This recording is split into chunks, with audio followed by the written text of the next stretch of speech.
अस्सलाम वालेकुम। आज हमारा आई थिंक पार्ट 3 है स्प्रेडशीट का, और आज का बहुत इंपॉर्टेंट टॉपिक है जो कि एरर्स है। हमने पढ़ना है कि स्प्रेडशीट में किस तरह के एरर आ सकते हैं, और ये एरर बहुत इंपॉर्टेंट टॉपिक है। ठीक है, आपका पेपर में क्वेश्चन आएगा। सबसे पहले हमारा आता है डिफ का एरर। डिफ का एरर कैसे आता है आप अपने पास नोट करोगे अच्छा किस तरह एरर आता है, क्योंकि ये आपके क्वेश्चन पेपर में टेस्ट होंगे। यहाँ पर हम फार्मूला लगाते हैं इज इक्वल टू, सॉरी यार गलत फार्मूला लगाया मैंने, यहाँ पर इस तरह डिवाइडेड बाय 0। तो देखो अच्छा आपका डिफ का एरर आ गया। डिफ का एरर किसे कहते हैं? डिफ का एरर तब आता है जब आप किसी भी फिगर को 0 पे डिवाइड करते हो। जब आप किसी भी फिगर को 0 पे डिवाइड करते हो, चाहे कोई भी फिगर हो, आपके पास एरर आ जाएगा डिफ का एरर। देखो डिफ एरर के आगे 0 भी लिखा हुआ है, डिवाइडेड बाय 0 का आपके पास एरर नजर आ रहा है। आप अगर मैं जूम करूँ तो आपको नजर आ रहा होगा डिफ के आगे डिवाइडेड बाय 0 लिखा हुआ है। तो डिफ का एरर तब आता है जब आप किसी भी फिगर को 0 पे डिवाइड करते हो। ठीक है, जैसे आप इसको इधर 1 करोगे ना, देखो डिफ का एरर खुद ही गायब हो जाएगा, गायब हो गया। देखो आप जैसे इसको 0 करोगे वापस, तो ये वापस डिफ का एरर आ गया।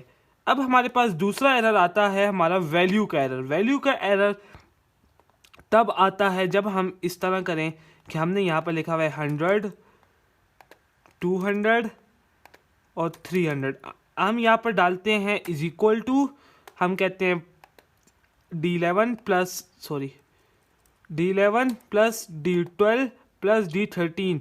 हमने ये कर दिया। एक मिनट, ये क्या, अच्छा सॉरी यार, इसमें मैंने गलती की, यहाँ पर हमें प्लस का साइन लगाना भूल गया था। देखो वहाँ पर वैल्यू का एरर खुद आ भी गया।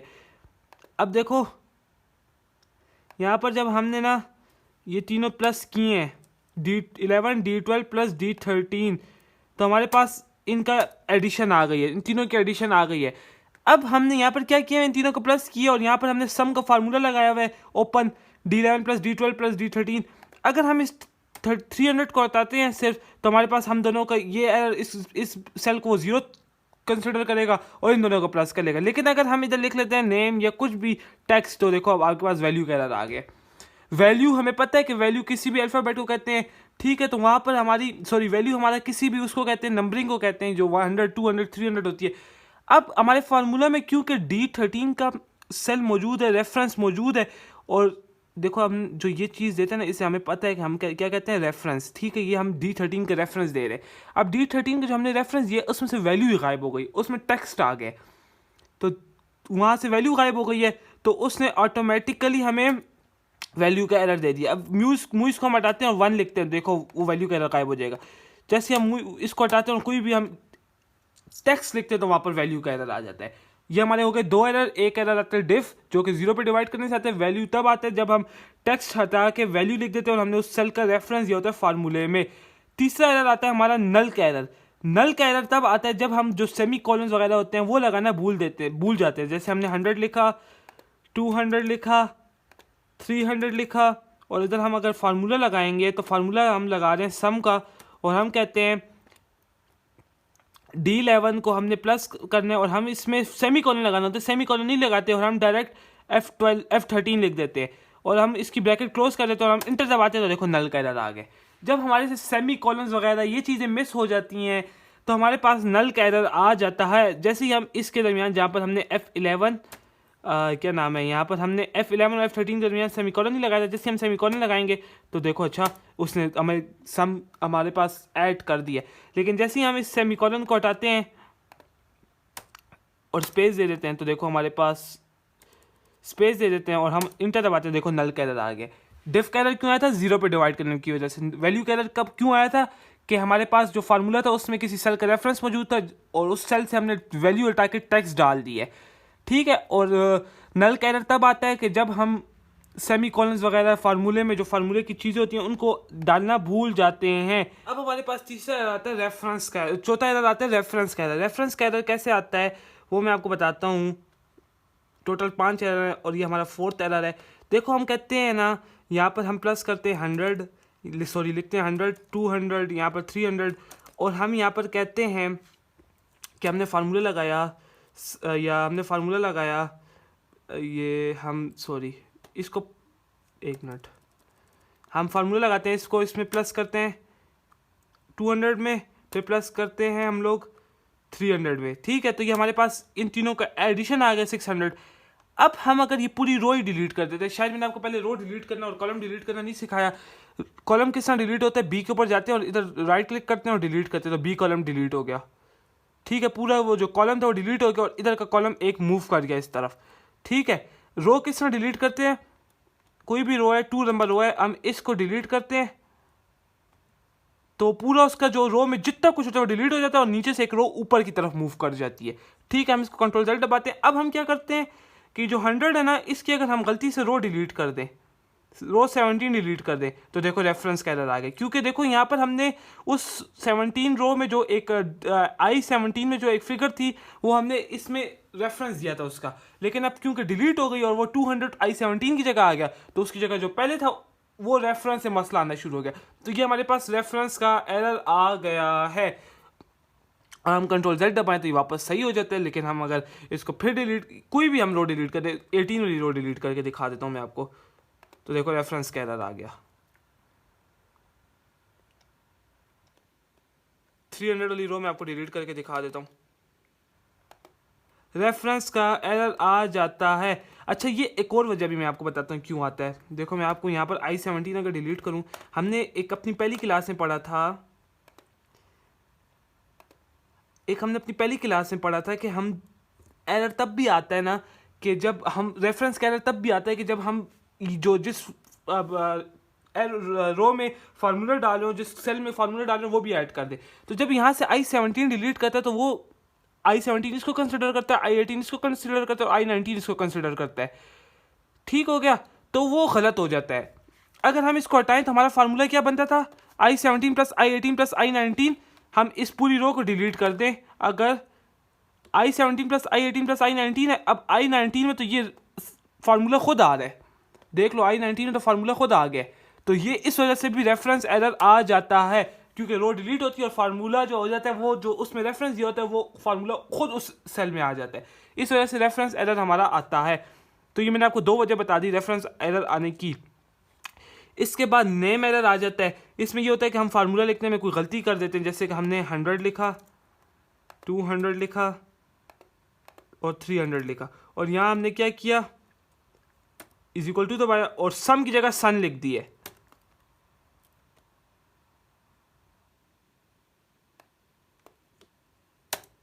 तो देखो नेम का एरर आ गया, क्योंकि हमने इधर सम की जगह सन लिख दिया। अगर हम इसको सन को हटा के वापस सम कर दें तो देखो ये एरर खुद ब खुद रिमूव हो जाएगा हमारा। देखो अच्छा भी एरर रिमूव हो जाएगा, देखो एरर रिमूव हो गया, 600 आ गया, इनको ऐड कर दिया। लेकिन अगर हम इसको फिर सम को चेंज करके सन कर दें तो हमारे पास नेम का एरर आ गया। अब कितने एरर पढ़ लिए हमने, 5। डिफ का एरर क्यों आता है, जब 0 पे डिवाइड करते हैं। वैल्यू का एरर तब आता है जब हम टेक्स्ट वैल्यू हटा के टेक्स्ट लिख देते हैं, ठीक है, किसी ऐसे सेल में जिसका रेफरेंस फार्मूले में मौजूद हो। नल का एरर तब आता है जब हम सेमीकोलंस वगैरह प्लस वगैरह माइनस वगैरह लगाना भूल जाते हैं।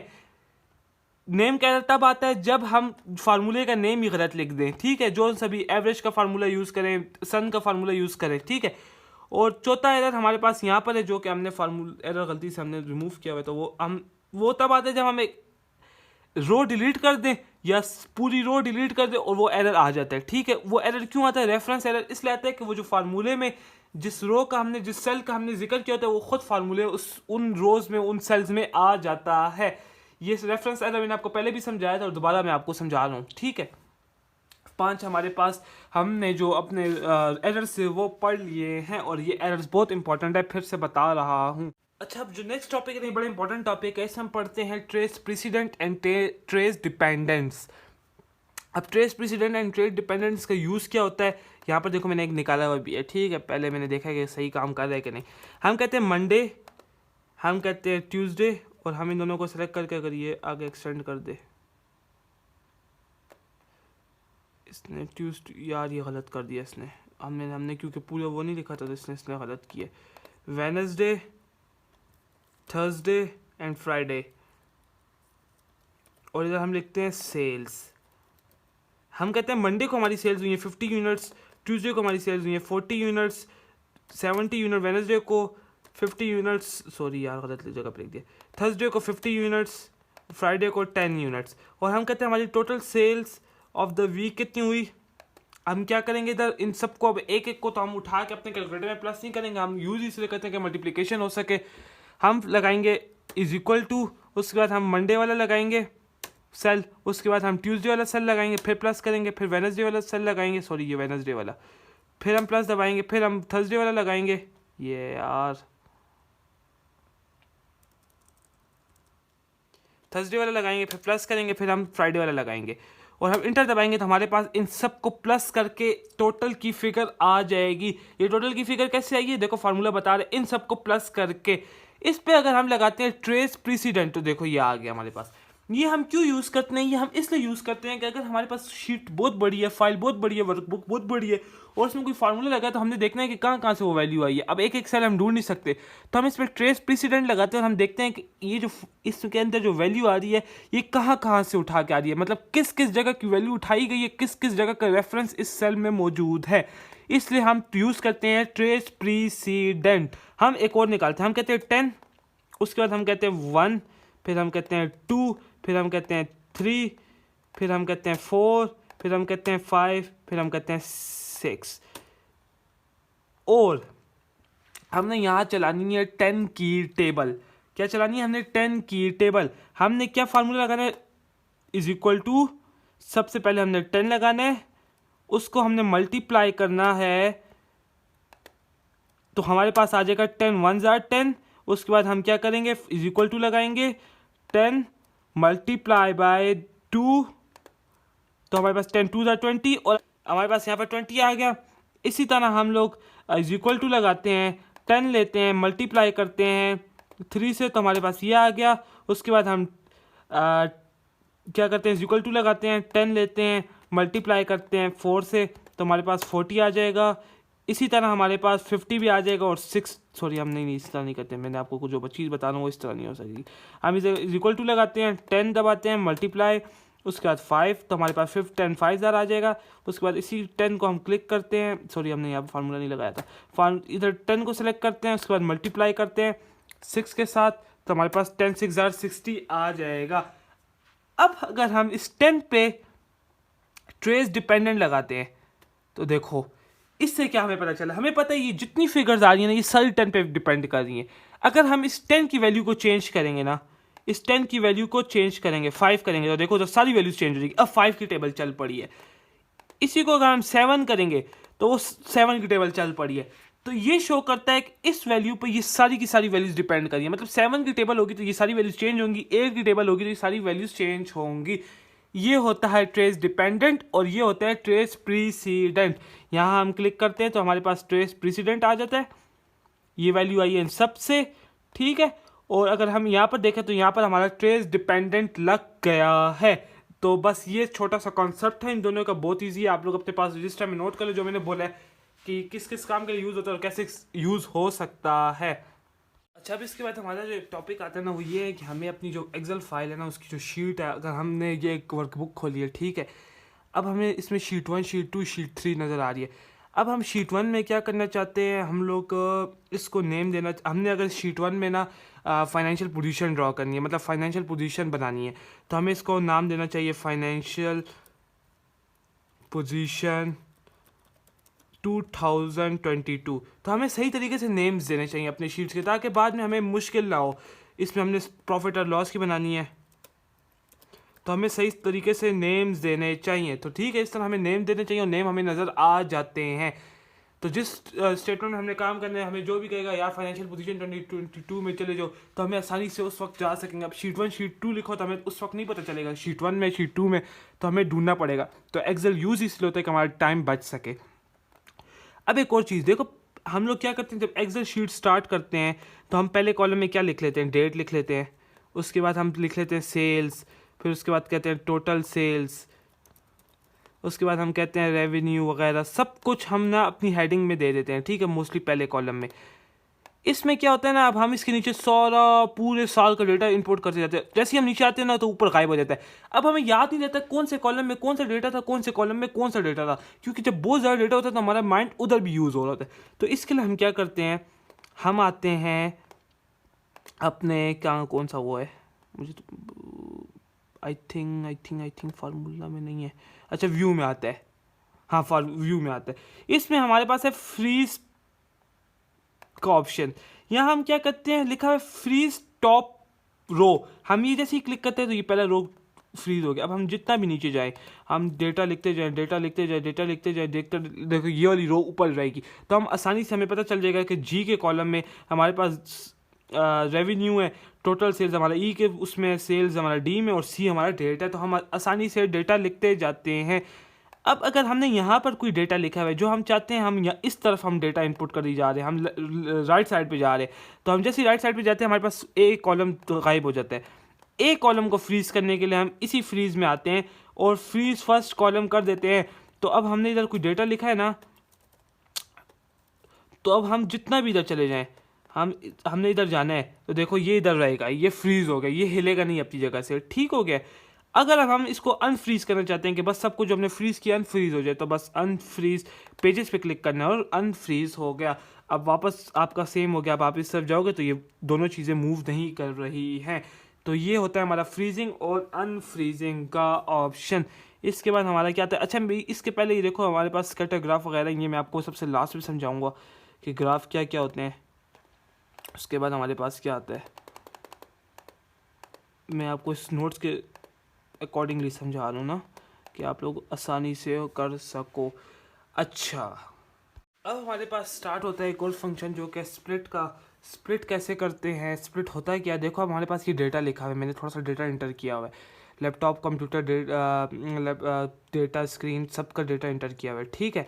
अब हम कहते हैं हमने जो यहाँ पर और इनपुट करना है ना इस साइड पर, वो हमने इसको देख के करना है। तो हम कहते हैं पूरी स्क्रीन हमेशा ये रहे, ठीक है। तो हम क्या करेंगे, इस जगह पे रखेंगे, अपना सेल को एक्टिव करेंगे, क्योंकि हमने यहाँ से ना आगे स्प्लिट कर देना है, इस जगह से स्प्लिट कर देना है। तो हम इधर स्प्लिट पे क्लिक कर देंगे। अब इसने 4 जगह पे स्प्लिट कर दिए। अब हमें क्योंकि इस तरफ जाना और इस तरफ रखना है, तो हम इस वाले को पकड़ेंगे और नीचे तक ले जाएंगे, इसका कि हमें हमारे पास काम नहीं है। अब हम इधर लिखते जाएंगे, इधर जाते जाएंगे, तो हमारे पास ये पूरी स्क्रीन हमारे पास पड़ी रहेगी, पूरी स्क्रीन पड़ी रहेगी। अगर हम इस तरफ आएँ तो देखो ये दोबारा इधर भी आता है, देखो ये यहाँ पर भी आ गए, यहाँ पर भी आ गए, ठीक है। लेकिन ये स्क्रीन एक नई इसने क्रिएट कर दी है। यहाँ से अब वो ए कॉलम से स्टार्ट हो रहा है, लेकिन हमने एज ए स्क्रीन शॉट यहाँ पर ये एक चीज़ रख दी है, ठीक हो गया। अगर हम यहाँ कोई चेंज करेंगे तो वो यहाँ पर भी चेंज होगा, क्योंकि दोनों मिरर कर रहा है उसको, ठीक है। इसी को अगर हम वापस स्प्लिट फंक्शन हटाते हैं और हम कहते हैं अब ये जो डेटा है ना ये इस जगह तक रहे पूरा, और हम नीचे जाते जाएं तो ये डेटा हमें नज़र आता जाए, तो हम क्या करेंगे, इसी जगह पे रखेंगे कर्सर को अपना और स्प्लिट पे क्लिक कर देंगे। सॉरी, हमने गलत जगह पे रखा था यार, हमने एक जगह पे नीचे रखना होता है, ठीक है। अब इधर रखा और हमने स्प्लिट कर दिया। अब क्योंकि हमने नीचे की तरफ जाना है तो हम इसको पकड़ेंगे और इसको फुल ले जाएंगे इस तरफ। अब हम जितना भी नीचे जाते जाए ना तो ये ऊपर वाला डेटा नहीं जाएगा, गायब होगा। लेकिन हम ऊपर आते हैं तो देखो ये दोबारा इसी तरह का सेम आ जाएगा। देखो 1 से दोबारा इसने स्टार्ट करा और ये जो ऊपर वाली जगह ना ये इसने इसी जगह की एक मिरर इमेज रख दिया यहाँ पर। अब हम जितना नीचे जाते जाएंगे ना तो वो हमें ये डेटा सारा नज़र आता जाएगा और हम इस डेटा को देख के नीचे सारी अपनी एंट्रीज करते जाएंगे। एक बड़ा इंपॉर्टेंट फंक्शन है, आप लोग जब अपना ACCA कर लोगे और जॉब में जाओगे, कॉर्पोरेट लाइफ स्टार्ट होगी, तो वहाँ पर आप देखोगे ये सारे फंक्शंस यूज़ होते हैं। यहाँ पर आप सिर्फ समझो कि स्प्लिट फंक्शन कहते हैं किससे, यहाँ पर समझो और बुक में रीड करो, आप लोग को डबल जब पढ़ोगे ना तो आप लोग समझ आ जाएगी कि हो क्या रहा है।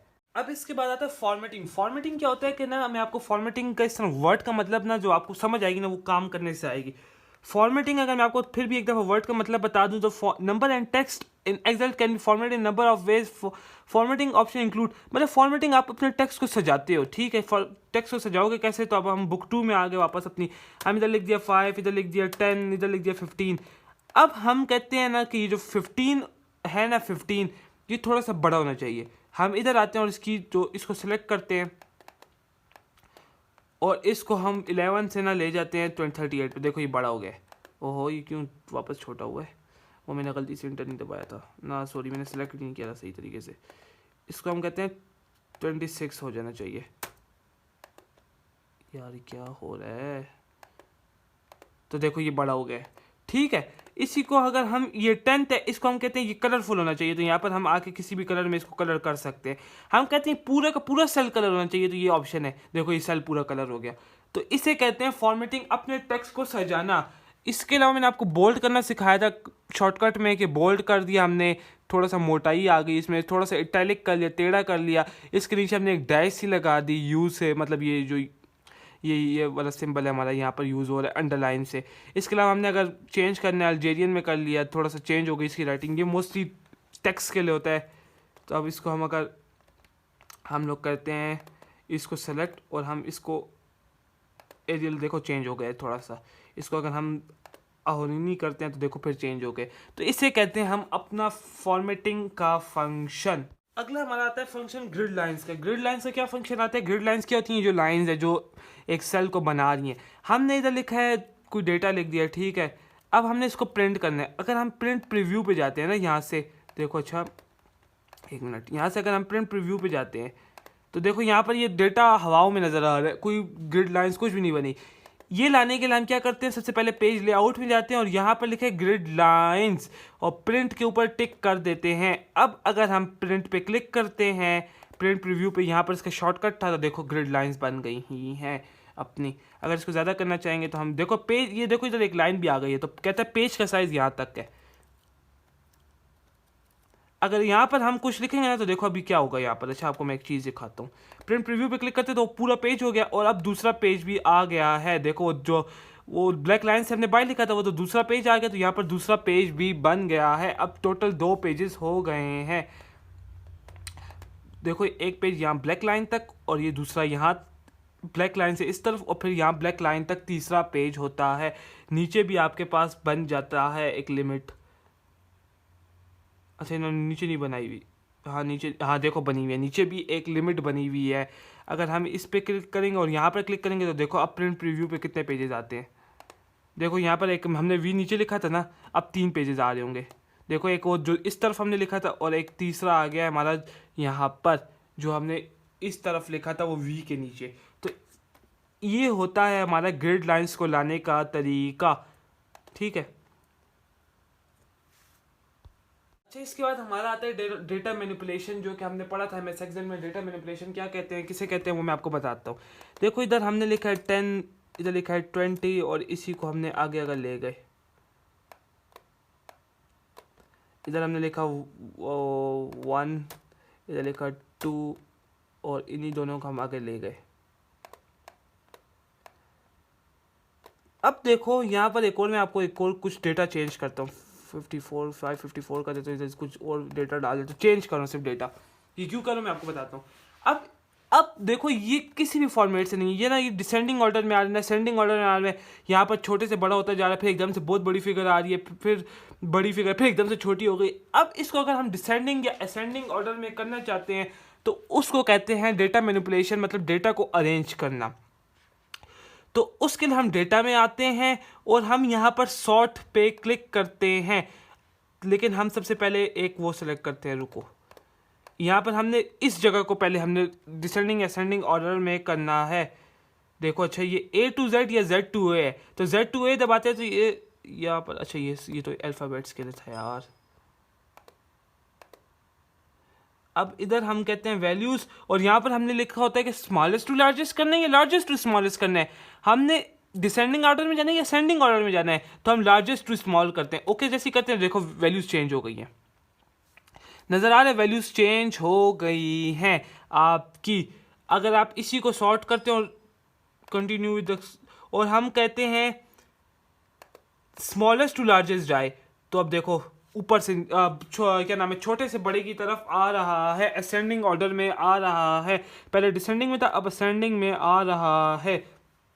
ये चीज़ आपको समझ आ गई होगी सॉर्टिंग किसे कहते हैं। सॉर्टिंग में आप लोगों को एक और चीज़ समझ आई होगी कि मैं जब असेंडिंग डिसेंडिंग कर रहा था तो जो इसके साथ ये वाली वैल्यूज अटैच है वो चेंज नहीं हो रही थी। इनको भी चेंज करने का एक तरीका है, मतलब अगर 10 के साथ 1 की वैल्यू लिंक है ना, जैसे कि अब हसन है उसके 10 मार्क्स आए पेपर में, 10 में से।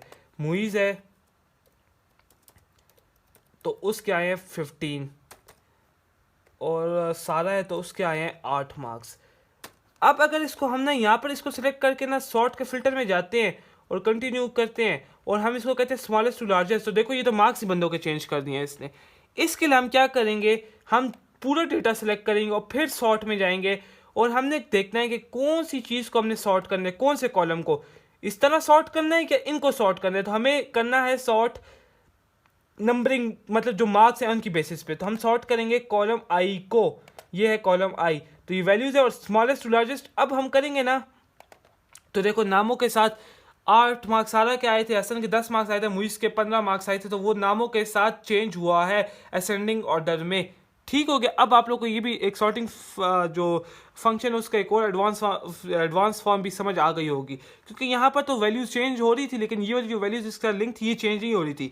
यहाँ पर जिस कामों के लिए सॉर्टिंग फंक्शन यूज होता है वो यही होते हैं कि टेस्ट के मार्क्स आए होते हैं, हम कहते हैं कम से ज़्यादा की तरफ जाना है हमने, तो इसलिए हम इस सॉर्टिंग फंक्शन को यूज़ करते हैं। तो अगर हम इसको पूरे डेटा को सिलेक्ट नहीं करेंगे तो वो मार्क्स ही लोगों के चेंज हो जाएंगे। ठीक है, समझ आ गई है।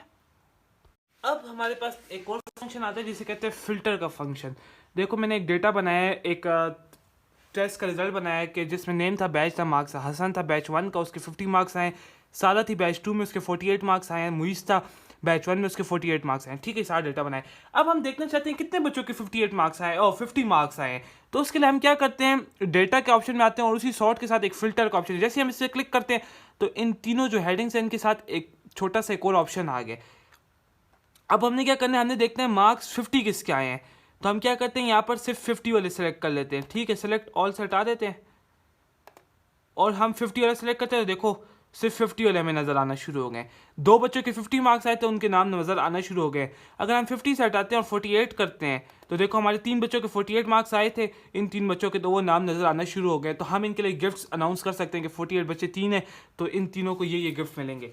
ठीक है, अब ये तो हो गया। ठीक है, अब सेलेक्ट ऑल इसमें अगर हम करते हैं तो ये सारे नज़र आना शुरू हो गए। हम कहते हैं बैच 1 के कौन कौन से बच्चे हैं, तो यहाँ पर हम बैच 1 सेलेक्ट करते हैं तो देखो बैच 1 के 3 बंदे नज़र आना शुरू हो गए। इसी तरह अगर हम बैच 2 सेलेक्ट करना चाहते हैं सिर्फ, तो बैच 2 के 2 बंदे नज़र आना शुरू हो गए हैं। तो ये फिल्टर यूज़ होता है डिफरेंट कामों के लिए, रिजल्ट्स में, डिफरेंट चीज़ों में यूज़ होता है। आप लोग डेटा मैनिपुलेशन, ये सारा डेटा मैनिपुलेशन कहते हैं, जिससे हम डेटा अरेंज करते हैं, डेटा से डिफरेंट फ़ायदे लेते हैं। अच्छा, अब हमारा लास्ट टॉपिक इस वीडियो का, इस पार्ट का होने वाला है और ये बड़ा इंपॉर्टेंट टॉपिक है। अगर आप लोगों ने ये समझ लिया तो समझो आप लोगों के 1 या 2 क्वेश्चन हो जाएंगे। इसे कहते हैं लिंकिंग। अब लिंकिंग क्या होता है, देखो हमारे पास ना, मैं एक नई वर्कबुक खोलता हूँ। सॉरी यार, ये मैंने क्या किया है, ओ खुदाया। हम न्यू एक वर्कबुक खोलते हैं। ठीक है, यहाँ पर हमने क्या करना है, प्रॉफिट और लॉस की स्टेटमेंट बनानी है। तो POL की स्टेटमेंट क्या होती है, इसमें हमारे पास रेवेन्यू आता है। अब हमारे पास में COS आता है, कॉस्ट ऑफ सेल आता है, डिफरेंट चीज़ें आती हैं हमारे पास। ठीक है, POL में। अब ये रेवेन्यू की फिगर जो है, यहाँ पर हम टोटल की फिगर लेते हैं ना, यहाँ पर हम टोटल की फिगर लेते हैं। अब ये जो रेवेन्यू हमने कैलकुलेट किया होगा, क्या पता हमने किसी और शीट में पूरा एक रेवेन्यू हमने कैलकुलेट किया हो 222 224 और हम इसको सिलेक्ट कर लें और हमने यहाँ पर क्या किया हो कि इज इक्वल टू सम, एक मिनट में खाली वो बना लूँ फार्मूला एक।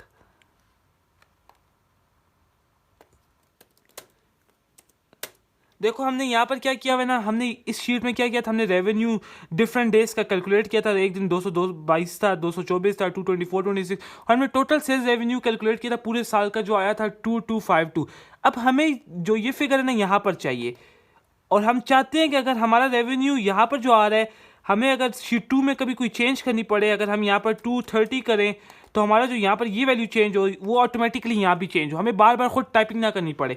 तो हम क्या करते हैं, रेवेन्यू में हम एक इक्वल टू डालते हैं, इज इक्वल टू डालते हैं और हम साथ कंट्रोल प्रेस करते हैं और वापस शीट 2 में हम शीट 2 में जाते हैं और कंट्रोल प्रेस करते हैं, या कंट्रोल ना भी प्रेस करें तो हम कोई भी जो सा सेल हमने कॉपी करना हो, हम ये कॉपी करना हो, हम इस पर क्लिक करते हैं और इंटर दबाते हैं तो देखो यहाँ पर खुद आ गया।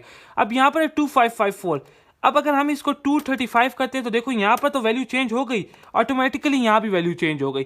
तो यहाँ पर हमें बार बार आके वापस वैल्यू चेंज नहीं करनी पड़ेगी।